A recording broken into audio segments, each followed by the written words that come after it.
Hello, this is Ruby. I am a local casting director, producer, production manager, and somehow I have found myself here on NOLA Film Scene. NOLA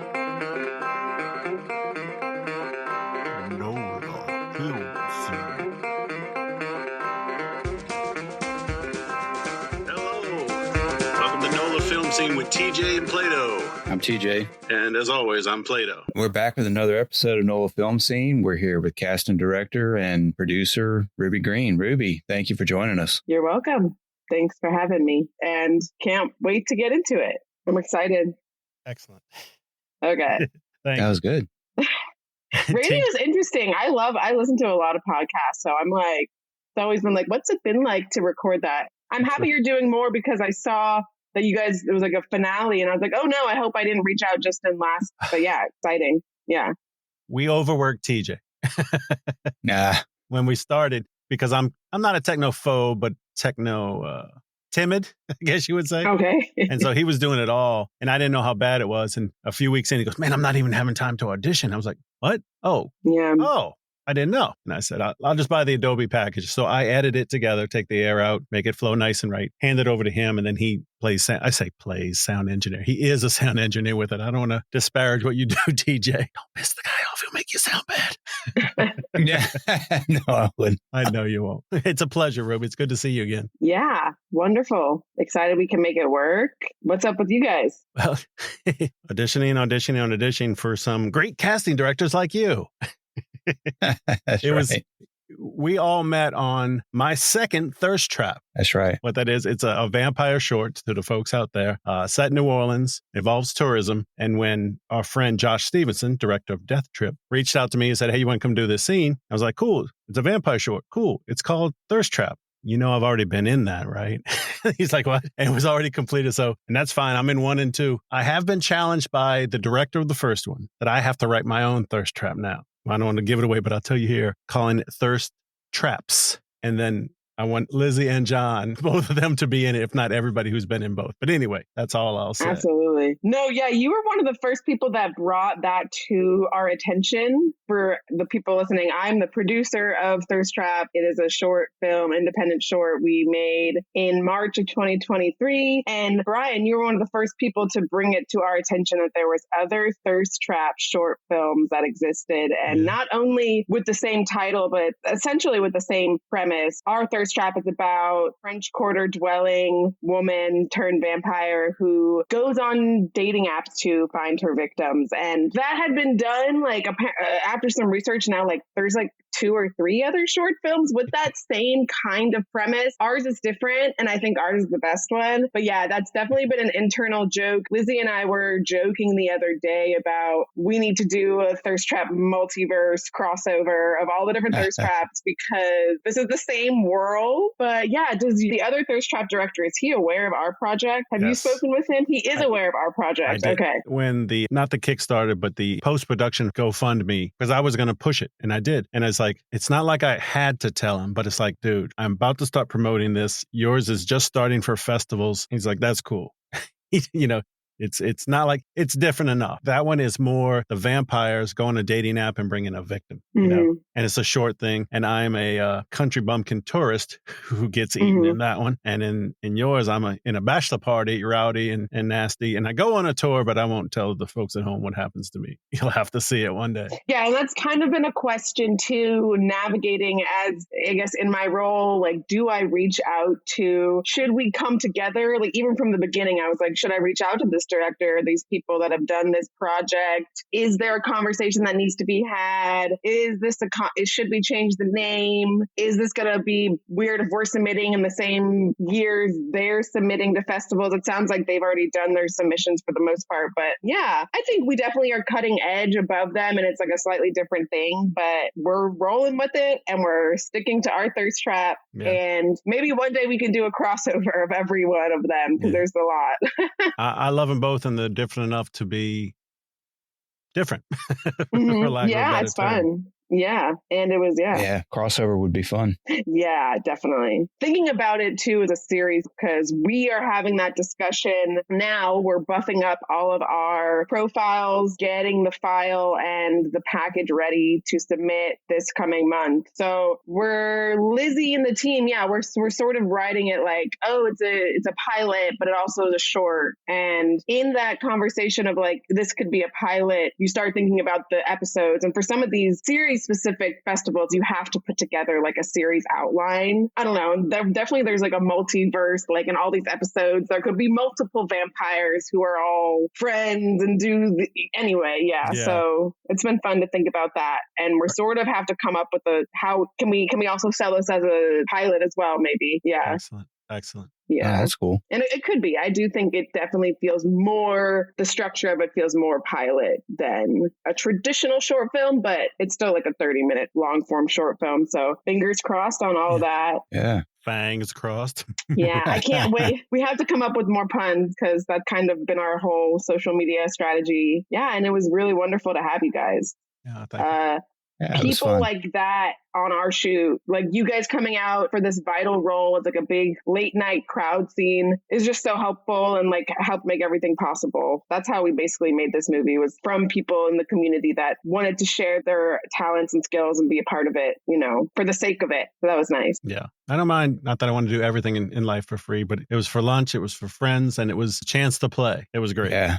And this is all of our first times doing this in this level too. Me, Sam, and Lizzie, hopefully this will open doors, but I think this is definitely the first narrative that I have produced that wasn't just like a make it in your garage with your friends thing. Right. Yeah. It was very professional. Mm-hmm. Yeah, I thought so too. Yeah. And going out to stuff like that, I mean, there's times where you have to do projects for no pay, not really paying your dues, but, just getting into the industry. The bigger picture is making those connections and making friends and meeting people and finding people to collaborate with at different times. That's the bigger payoff for me, is meeting the different people. Yeah. And connections for you never know. And that's a big lesson. That's, I think, how all of us survive in the industry, is off of the philosophy is you never know what is going to come of something, or what that person you worked with or connected with 3 years ago, how that could come up again in the future for something. Yeah. Or like your level, Josh Stevenson's level, working with friends for free on my side, working with my friends for free.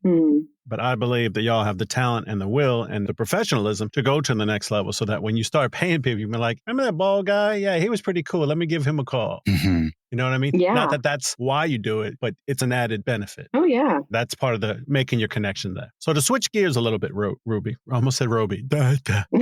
To switch gears a little bit, Ruby, what we've been asking people is, how did they get started? What was their inspiration to be an entertainer, producer, casting director? Where did your journey begin? I don't know. I feel like ever since I was a kid, I was like, I don't want to do a normal person job. I want to be in something creative. And coming from New Orleans and a musical family, doing something creative, I guess, was something I knew I could do, something I felt I was entitled to, and something I saw myself as like, oh, people can do this in life and as a career, and it's something you can do. So I was like, that seems awesome. But I think it was just the fascination with, movies and music videos, and that at a very young age. I mean, I was a 90s kid, so like VHSs and all of that, and like the internet, when that did happen, it just felt like so new, and I was just so fascinated with like media. I wanted to be a pop star. That was my first dream, is like, I wanted to be Britney Spears. And then it pivoted to, I just wanted to make movies of myself on my dad's camera, and like would make little homemade movies. And then that sort of transitioned to me in high school, like really loving taking pictures of me and my friends. And I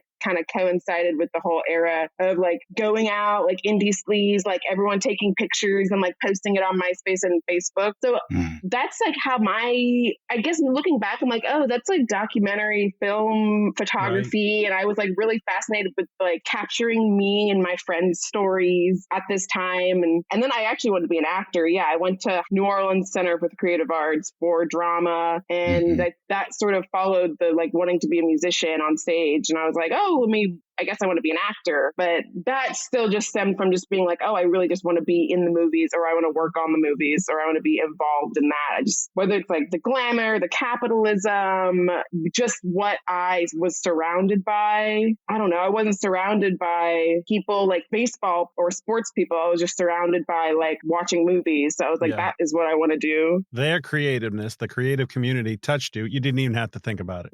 Especially with your family, you just flowed right into it, which is a great thing. And I think being in the landscape of growing up in New Orleans is so gorgeous and like Gothic, Southern Gothic. You have the old architecture, and that sort of beauty is actually not everywhere. And I didn't realize that that beauty that we have in the landscapes here really did like seep into me. And you take that for granted, but it's like, oh, I think that also inspired my aesthetic eye and like wanting to capture that beauty, or like, I don't know, that essence of the South and the people here. Yeah.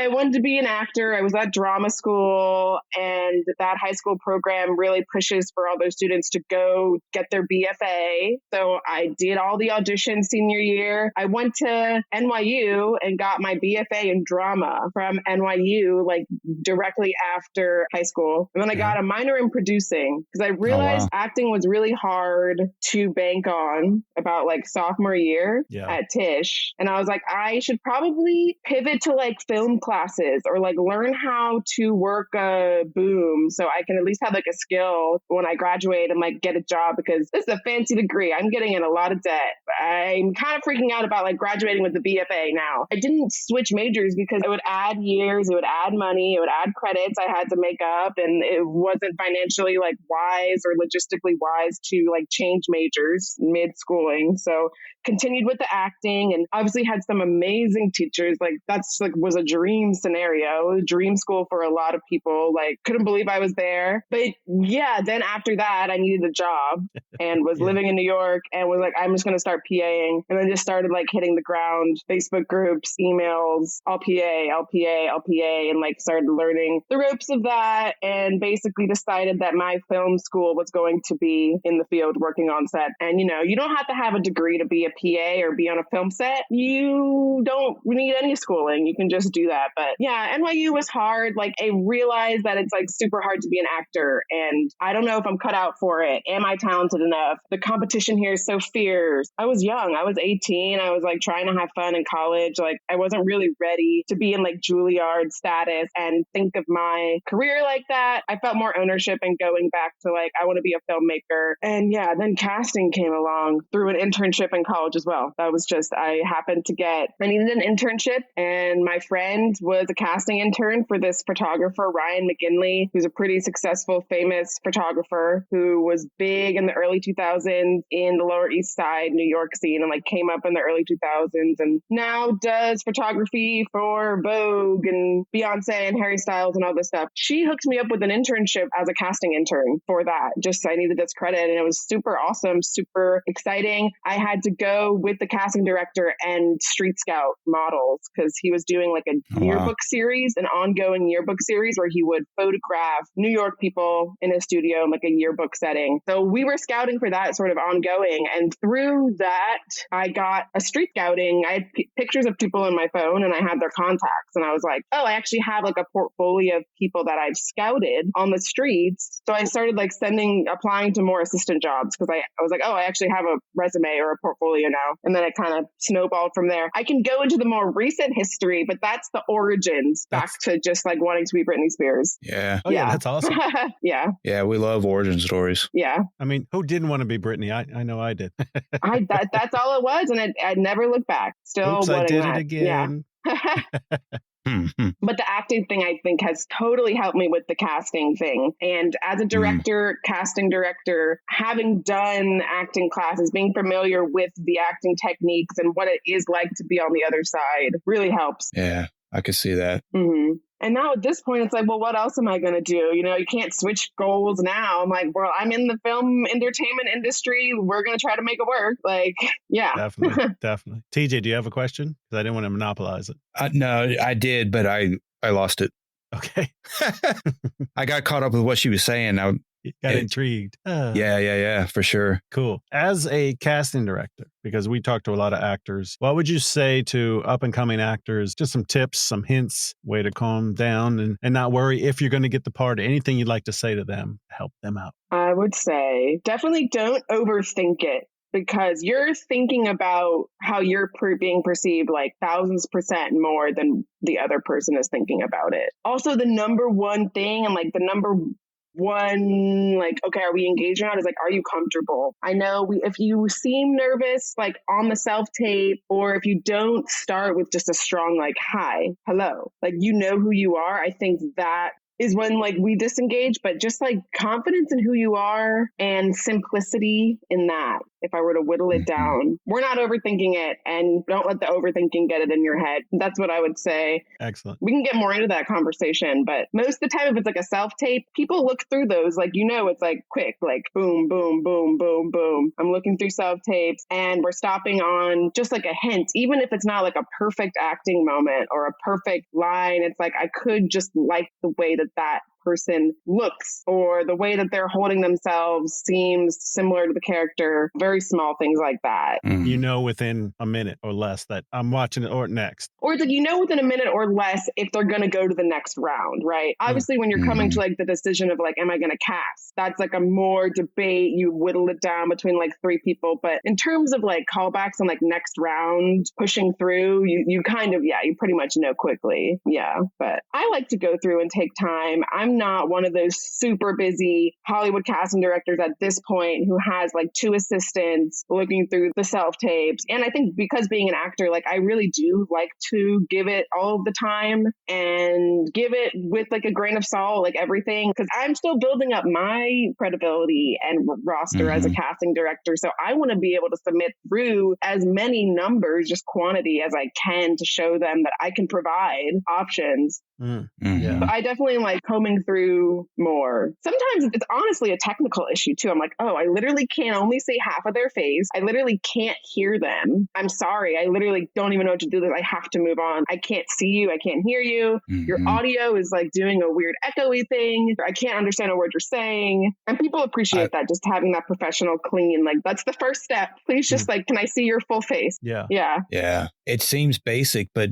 I mean, that's true. I look back to my very first self-tape and my backdrop wasn't great. My lighting wasn't great. And as I've grown looking back, that makes total sense. I've heard casting directors say they'll decide within the first, and everyone's different, 10, 15, 20 seconds, whether or not they're going to watch the whole thing. And one casting director said, if you start with a blank frame and you step into the frame, I'm not watching it. On to the next one. And others have said that they'll watch all of them because they want to see what the options are. Yeah, it definitely helps if you start in frame. Like, that's definitely a good starter. This other technical thing that was bothering me, I think just having a quick slate. Slates are really important, so I can be like, okay, this person, it's a quick taste of who they are. I like to cast. I'm inclined to people like, are they like the character? Like typecasting, more true to the character. Like, what is this person's energy, and do I see the character in that? I also like doing like open form questions, like, tell us about your latest dream. I like doing that as like a casting too, because I want to see who the real person is. Yeah, the technical thing is a real thing, and like,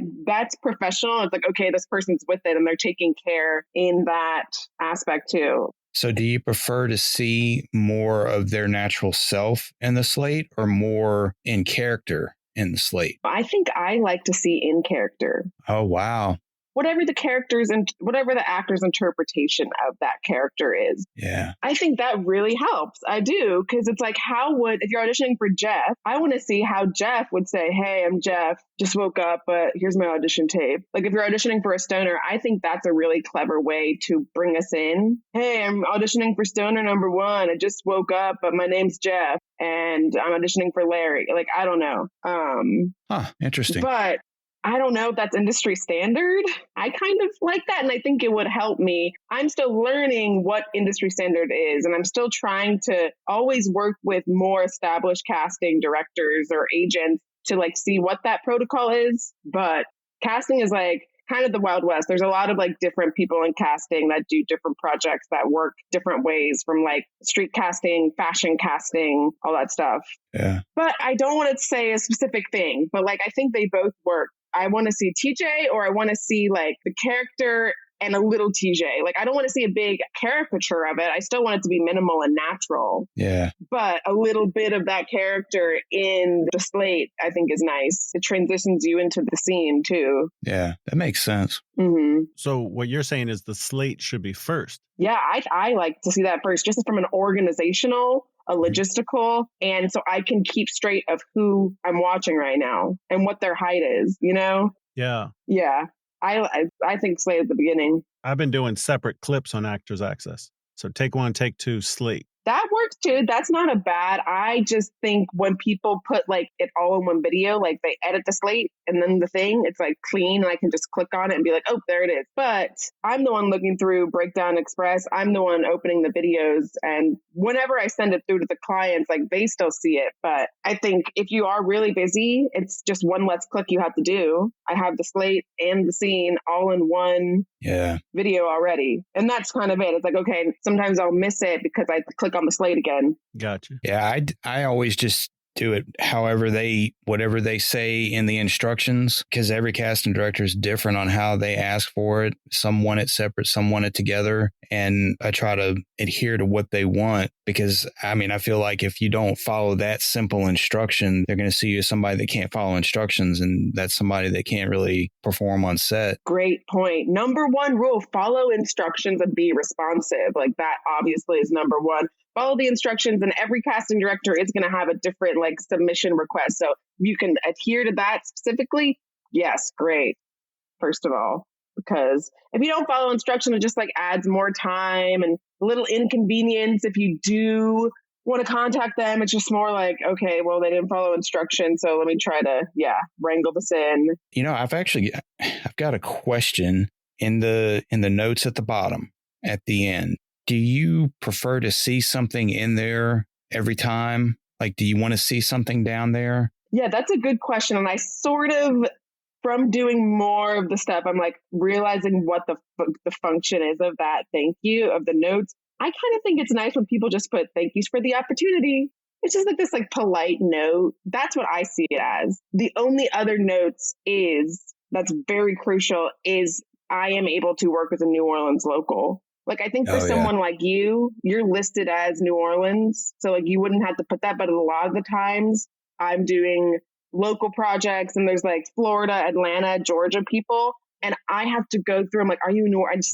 I need you to note and confirm that you are New Orleans local. The amount of times I have to go back and like hunt down their profiles and see if they can. I'm assuming they can because they submitted, but I would say either a thank you is really polite. Thank you for the opportunity. And then a note again, I'm able to work as a such and such local would be the most important thing to note there. Yeah. Or logistical stuff, out of town this date, or might have a shoot date might have a conflict, logistical stuff like that just to have.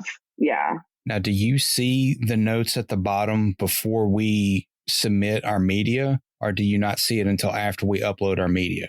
I believe it's live as soon as you put it in. But normally I go through once the media is uploaded because I know when the deadline is. But I believe it's live. But maybe not. I can't remember an exact point. But yes, pretty much if there's a note there, it's live. Because I've seen notes where there might be like, oh, I'm submitting my tape a day late, and they'll put that in the notes as like a update on their thing, and the tape hasn't been uploaded. But there's other ways to notify too that you need an extension, but I've seen people put it in the notes as well. Can you speak to that? Like, how do you go about doing that aside from having your agent reach out and do it? You guys can message me anytime, probably on Actors Access, right? It's just doing like one of a C-mail, as they call it, or you have gotten a C-mail if I requested you to be at a callback. So just responding to that C-mail, I would say, is the best way. Private messaging. I don't care about it. Sometimes it's just like, okay, well, then you'll miss the opportunity, and that's due to the client. But I'm always happy to make sure people can get in and get seen and accommodate schedules. This may sound like an uninformed question, but I didn't realize, or maybe I just haven't figured out where the button is to do that. I didn't realize that there was the ability to message them like that. And the reason I'm asking, I did an audition last month and the date passed, but it was for voice only. And I got a message, I got a C-mail, and the only thing in the instructions was, am I able to record from home? And my submission showed up at the bottom. The media that I submitted before shows up down there, but there's no additional information there. It's not like a callback. It's not like anything I've ever seen before, and it's unusual. Mm-hmm. I don't know what they're asking for other than for me to put down in the notes at the bottom, yes, I do have a booth at home and can record. I guess maybe it's a dumb question. I didn't realize that could be done. Yeah, so I think that's a great scenario where in your note section, you would definitely put, yes, I can record from home. Like that's a specific thing that you're noting that they're asking and wanting to see. And I can't say exactly with your scenario because when we send messages to you, so this person sent this email to you, right? Yeah. When we send those messages, every time we send, you either check or uncheck a box that says allow recipients to respond. So you can send out blasts and updates to your actors, and you pick or choose if you want to allow them to respond. In all of my messages, I click, yes, allow recipients to respond, because I'm like, this is the easiest way I see for them to respond back to me. This person who sent you this message via email maybe had allow recipients not to respond, which is the default if you're sending a email from our side. So maybe it's that. Maybe it's some accidental error on their part. Or if you want to communicate, if you're not seeing it, I think that's probably what has happened. It's clicked allow recipients not to respond. I got you. I would maybe try to send them a message in the notes. Yeah. Some people are also just like, can you send me an email and put their email? Because we're not allowed to ask for information or emails outside.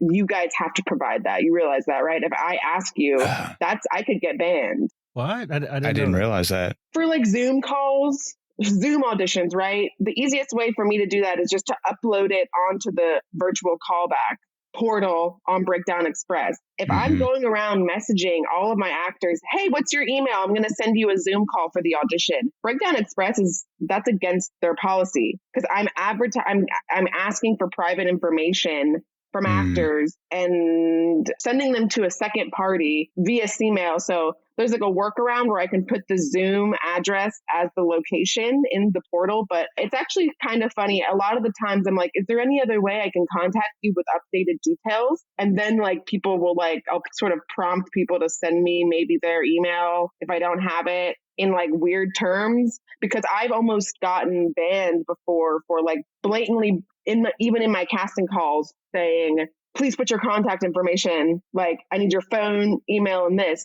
Yeah, which is why I like doing Instagram too, because I have my two different areas. Yeah, it's interesting workaround. We can't explicitly ask, which is also why it's helpful to just put your email on your resume. So I don't have to ask. If I need to send you a Zoom link or if there's specific details I can't share via Breakdown, I can just email you. It's weird. Yeah. I think my email is in there because I've gotten emails before.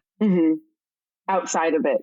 Checking availability. Yeah. Yeah. I have my actor email because I set up one in Gmail just for acting, and I got a second phone number just for acting. There you go. That's in my upper right corner. Yeah. Or maybe, I don't know, if there's an email, you can, back to TJ, if you can find an email to contact this person, if you're unclear about what's being asked, you should definitely, I think, clarify. So I don't know, maybe write it in the notes section. I got one time and they didn't include a side. The audition request didn't have a side at all. And the instructions said, read this to this in the side. And so I couldn't figure out a way to get in touch with casting. So I just contacted Actors Access through chat. And in a matter of minutes, the EcoCast was updated with a side. Actors Access reached across to the casting director and they went in and updated the EcoCast. Yeah, there's human error a lot as well on both sides. So. Oh, yeah. Yeah. I can only imagine the sheer volume of work that y'all have when y'all have to do a casting call like that. It can be overwhelming and sometimes it's exciting. Sometimes there's not enough. Sometimes it's just, but yeah, it's been a learning process getting to know EcoCast and Breakdown Express. And I feel confident on it now, but I also utilize other stuff like just word of mouth and Instagram casting and making my own databases through Airtable and not messing with any Breakdown Express, but it's very useful. And it's very, I think, if you want to be an actor, that's a great place to start. And that's where all the agents are seeing, and that's where all the projects are being posted. And I use it when needed.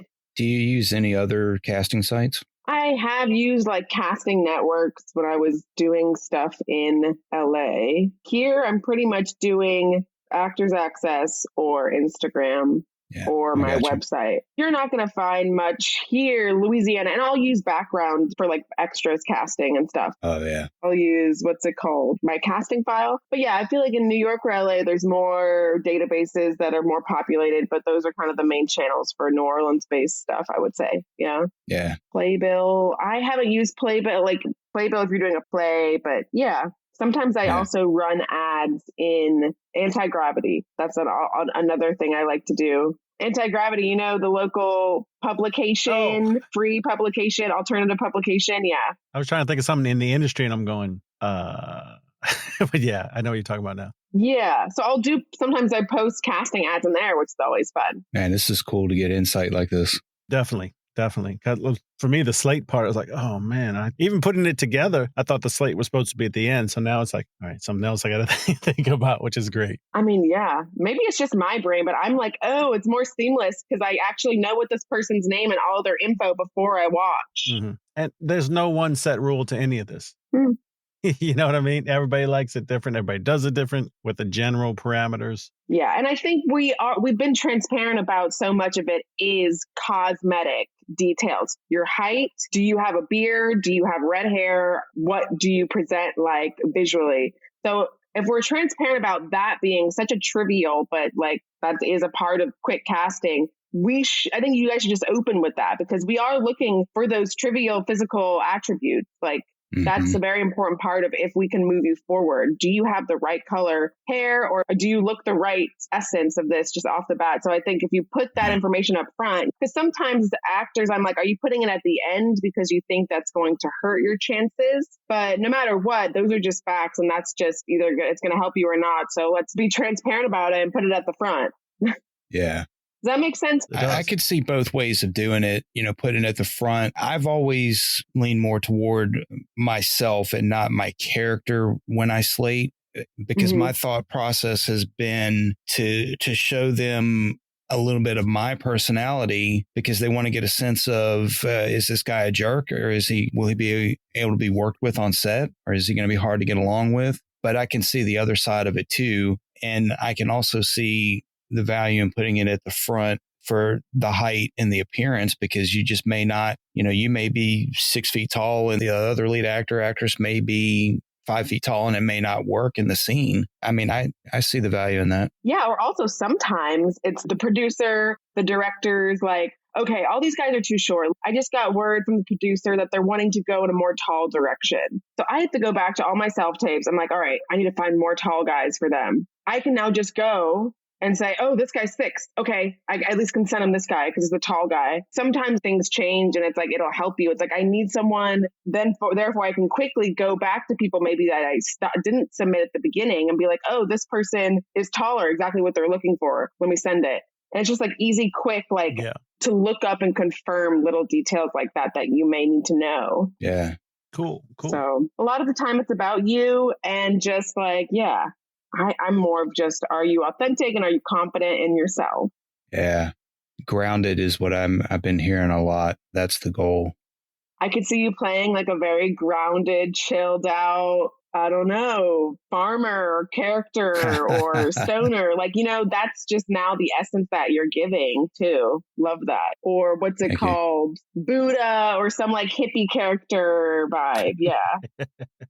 I auditioned for a stoner one time, but I don't think I pulled it off. Well, maybe you did. Maybe it's just, you never know. But people want to push you forward. Like my philosophy is like the more options I have, the better to like submit, unless it's like completely just wrong. Does production give you a parameter? Okay, we want to see 5 options, or do they just totally leave it up to you and you decide how many people you send forward? There's normally a number, a ballpark, like a minimum for sure. And normally that minimum is easily hit. And then if I get excited or if there's people that I think are still worth seeing, I'll push. But yes, people always want to see options. Like no one has ever said like, I only need to see 5. Like people always want to see, well, as much as you can get. Like normally the sweet spot is probably around like 20, 30 self-tapes as a starting for like commercials or like short films. Like I don't like to overwhelm myself, but I would say that that's always a good amount of number, like 20 or 30 options to like present, 15, 20 maybe. That's sort of where we start. How many submissions, and obviously it's going to fluctuate, on average would you say you get per project? Yeah, I mean, it's definitely growing and it definitely depends on the project. Merging both platforms, I would probably say like 50 to 70. And then on top, like submissions or inquiries, 70 plus on a good day, like 50 on like a more obscure role or something, or like a more specific ask. And then I still do like reach outs too. I'll do specific reach outs, but I'm doing a casting call right now for a Canadian shoe video and still like fashion, like Gen Z cool kids, like photo shoot happening in February. That is very easy to fill. Like that is like, I can easily get like 40 faces for them to show. It's just photos. A lot of those types of people are on Instagram. That's like my main way of getting the word out. I don't even post something like that on Actors Access, mainly because it's print and it's not like an acting role. So definitely younger roles and younger demographics, like I'll get way more. For older roles, people more in the roles that you or guys fit, like not as much. And I only, for the role that you last auditioned for me, the singing role on Breakdown Express, I probably got like 10 self-tapes for that role. Wow. For Isaiah. From that, I mean, we had a lot of more auditions that I sourced and street scouted and that applied on Instagram. But the Breakdown Express pool for that was very minimal. Just because those types, I feel like that type of that character, he wasn't on Actors Access. And like only a handful of people could have maybe molded into that and they submitted. Yeah. But yeah. I certainly, if I would have looked at that, I wouldn't have submitted just because of the singing aspect of it, I don't think. Yeah. So a lot of people didn't submit for that. I don't think there's a lot of, musicians first that are on Actors Access. Right. Those are where actors are. Yeah. Well, when you put that out, I had just started taking singing lessons from our mutual teachers, Olivia Peck, and I was starting to feel good. Like I even had put some on Facebook. I don't expect to be a singer. I want to be a voiceover artist in animation. So I'm a cartoon, so I just need people to pay me to do that. So I wanted to strengthen my voice and learn how to sing. So when a certain mouse calls, I'm ready to perform. You know what I mean? So I was like, oh, well, I can't play. There's no music. Oh, you can sing. All right, I'll give it a shot. So it was good timing for me. Amazing. Yeah, no, I love it. And like, I also am trying to get better at responding back and like thanking everyone every time for submitting, because those are important relationships. And even if you don't hear back, like continuing to submit to the same casting director is great.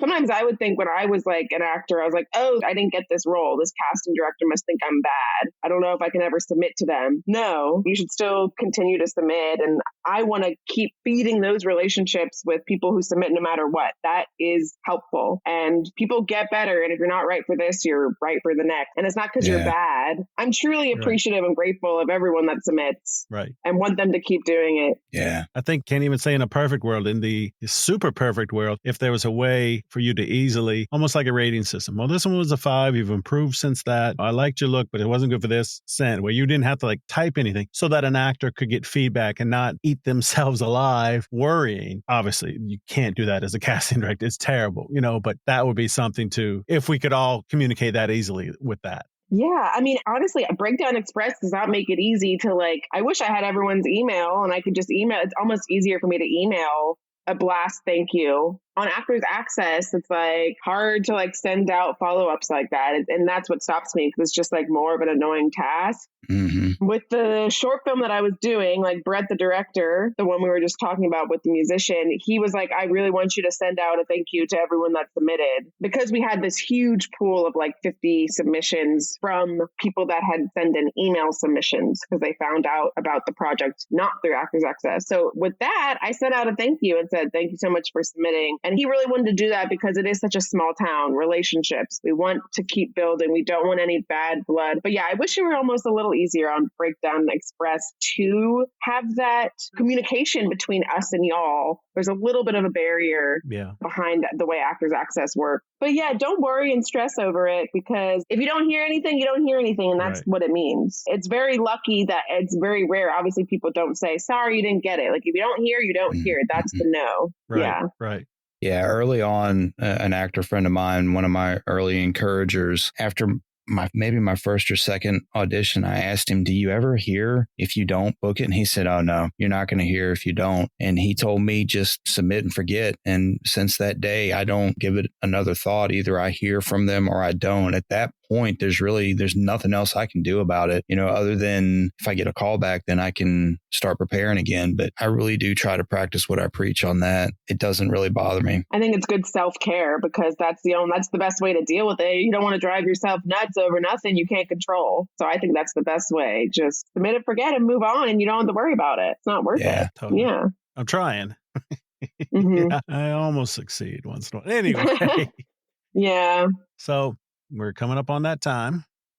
I hope that, this was kind of interesting. I enjoyed it. It was very interesting. It's very cool. We talked to, in the majority, it's been actors. And we want to expand that range. And actors will love to hear thoughts from a casting director. They'll be like, okay, let me write her name down. So when I submit to her, it's been fabulous. You say that you promote on Instagram. Would you like to share any social media or anything like that to our listeners to wrap us up? Absolutely. You can follow my Instagram at Rude Belly Casting. I post content that I have been working on. I also post casting calls regularly whenever they come up. So I would say that's probably the number one source to find out about things that I'm casting. If you're an actor, I post all of my narrative projects on Actors Access. So yeah, let's keep in touch. Yeah, Rude Belly Casting on Instagram. Awesome. Fabulous. It's been great talking to you, Elizabeth.